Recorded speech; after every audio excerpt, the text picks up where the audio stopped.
Assalamualaikum warahmatullahi wabarakatuh. Perkenalkan, nama saya Muhammad Syaban Syakur dari Program Studi Teknik Komputer Angkatan 57, kelas praktikum AP1. Kali ini, saya akan menjelaskan mengenai laporan praktikum 4 mata kuliah organisasi komputer tentang apa itu register, memori, dan RAM, dan tentunya terdapat pada software EMU8086 ini. Nah, EMU8086 ini adalah aplikasi berbasis emulator bagi pemrograman bahasa assembler atau microcontroller. Dengan menggunakan aplikasi emulator, kita dapat mensimulasikan apakah program kontrol hardware yang kita buat sudah benar atau masih salah. Lalu, apa sih bahasa assembler itu? Nah, bahasa assembler atau bahasa rakitan adalah bahasa pemrograman tingkat rendah yang digunakan dalam pemrograman komputer, microprosesor, pengendali mikro, dan perangkat lainnya yang dapat diprogram. Bahasa rakitan mengimplementasikan representasi atas kode mesin dalam bentuk simbol-simbol yang secara relatif lebih dapat dipahami oleh manusia. Lalu, dalam EMU8086 terdapat beberapa menu. Di antaranya di sini adalah menu compile. Menu compile berfungsi untuk membuat binary executable file atau ekstensi dari .com atau .exe dari kode program. Lalu di sini ada menu emulate. Di sini mode emulate berfungsi untuk menjalankan emulator kode program yang kita buat. Langsung saja kita ke pembahasan yang pertama, yaitu mengenai register. Register adalah microprosesor yang berupa memori kecil sebesar 16 bit tiap registernya. Secara umum, dapat dikatakan tugas register adalah menyimpan nilai data atau instruksi yang diambil dari memori yang akan dieksekusi oleh ALU dengan kecepatan akses yang sangat tinggi. Adapun register dibagi dari beberapa jenis. Jenis yang pertama yaitu General Purpose Register atau memori serbaguna. General Purpose Register merupakan register yang memiliki kapasitas penyimpanan sebesar 16 bit yang kemudian dibagi lagi menjadi register low dan register high, yang masing-masing bagiannya memiliki kapasitas penyimpanan sebesar 8 bit. Dalam General Purpose Register, terdapat 4 bagian register lain yang memiliki fungsi yang berbeda. Yang pertama di sini adalah register AX atau Accumulator Register. Register AX ini berfungsi untuk menyimpan dan membaca data yang terkait dengan operasi aritmatika termasuk perkalian, pembagian, penambahan, dan pengurangan. Karena setiap register tujuan umum memiliki register tinggi dan rendah, register rendah adalah AL dan AH untuk register dan AH tinggi untuk register AX, seperti itu. Lalu kedua di sini ada register BX atau base register. Register BX adalah salah satu dari dua mode pengalamatan basis register yang memungkinkan data ditulis atau diambil langsung dari atau ke memori. Secara umum, register BX bertindak sebagai lokasi untuk menyimpan alamat offset data dalam memori, seperti itu. Lalu di sini ada register CX atau counter register. Register CX adalah memori di mana jumlah lompatan dibuat oleh microprosesor disimpan dalam loop. Secara umum, ada beberapa fungsi register CX. Yang pertama, melakukan operasi perhitungan operasi loop, melakukan operasi perhitungan perpindahan dan rotasi, melakukan operasi perhitungan pada string. Dan yang keempat di sini ada register DX atau data register. Register DX adalah register yang serbaguna dengan beberapa fungsi utama yang berguna untuk mendukung register AX, termasuk dukungan untuk register AX ketika melakukan operasi aritmatika, terutama untuk operasi pengadaan dan pembagian 16 atau 32 bit data, dan menyimpan data heksadesimal dalam kode ASCII dalam register DL yang ditampilkan pada layar monitor dan juga menyimpan dan menampilkan nomor port dalam mode port, seperti itu. Lalu, untuk jenis yang kedua yaitu ada segmen register.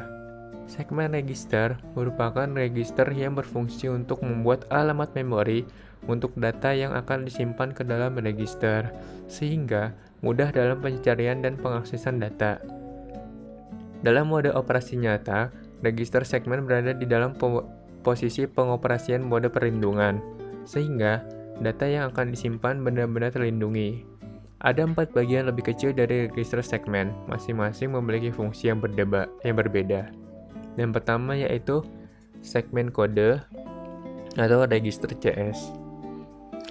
Register CS digunakan untuk menampilkan alamat perintah yang selanjutnya pada mikroprosesor. Lalu yang kedua ada segmen data atau register DS. Ini yang memiliki fungsi menampilkan alamat data dalam register transmisi. Lalu yang ketiga ada register SS atau segmen tumpukan yang memiliki fungsi panggilan dan meneruskan operasi stack ke program utama. Dan yang keempat ada segmen tambahan atau register ES, yaitu sebagai memori tambahan untuk operasi string pada CX dalam register tujuan umum. Lalu, selanjutnya jenis register yaitu point register. Point register ini adalah yang berfungsi sebagai memori penyimpanan offset dari suatu relative address. Register pointer dapat menunjukkan alamat data di lokasi memori dan digunakan saat mentransfer data ke dan dari memori operasi penumpukan menjadi push atau pop dalam alamat perintah mikroprosesor.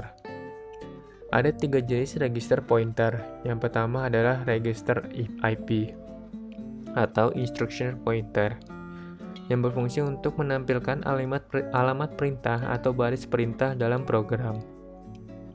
Lalu yang kedua adalah register SP atau stack pointer yang menunjukkan byte terakhir dalam operasi susun. Lalu yang ketiga ada register BP atau base pointer yang memiliki fungsi kurang lebih sama dengan register BX, membaca dan menulis data langsung dari atau ke memori. Sini juga ada index register yang merupakan register yang berfungsi untuk melakukan operasi membaca string. Terdapat 2 register dalam index register yaitu source index dan destination index. Lalu dan jenis yang terakhir adalah flag register. Flag register berfungsi sebagai penanda yang menunjukkan status atau keadaan dari suatu mikroprosesor. Bit-bit data pada flag yang berfungsi sebagai penanda status akan mengalami perubahan tergantung kepada proses yang sedang berlangsung. Adapun nilai dari kode bit pada flag register yaitu di sini bisa kita buka untuk flagnya ya. Yang pertama di sini ada CF, lalu ada ZF, ada SF, ada OF, ada PF, AF, IF dan DF. Yang pertama di sini ada carry flag atau CF yang berarti bernilai 1. Ada bernilai 1 berarti ada carry out dan bernilai 0 berarti tidak ada carry out. Lalu zero flag yang bernilai 1 jika operasi ALU hasilnya bernilai 0 dan bernilai 0 jika operasi tidak 0. Lalu sign flag yang berarti bernilai 1 jika operasi ALU negatif dan bernilai 0 jika bernilai positif. Lalu ada overflow flag yang sama seperti carry flag tetapi untuk bilangan sign atau bertanda.